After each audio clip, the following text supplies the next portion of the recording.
हाय साଙ୍ଗମାନେ ଜୟ ଜଗନ୍ନାଥ।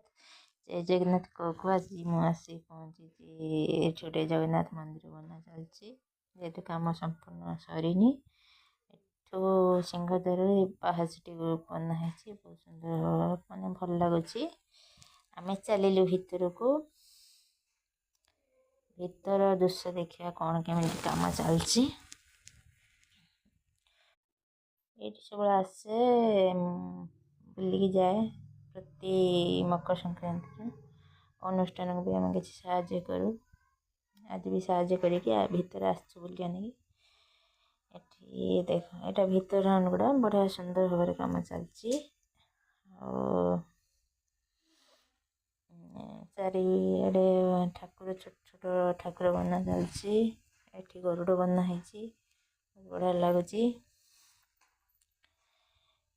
ଆଉ ଏଠି ବି ସବୁ ବଢ଼ିଆ ଛୋଟ ଛୋଟ ଠାକୁର ସବୁ ରହିବା ଆଗାସ ଅଛି। ଏଠି ଛୁଆମାନେ ଖେଳୁଥିଲେ।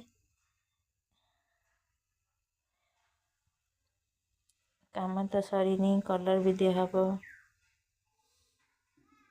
ତା ଉପରେ ସବୁ ଠାକୁର ବନା ହେଇକି ବାଗା ହେଇଛି।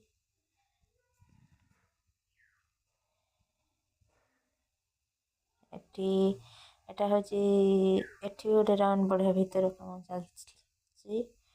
ଆଉ ଏଠି ତାଙ୍କର ଆସ୍ଥାନ ବନା ହେଇଛି।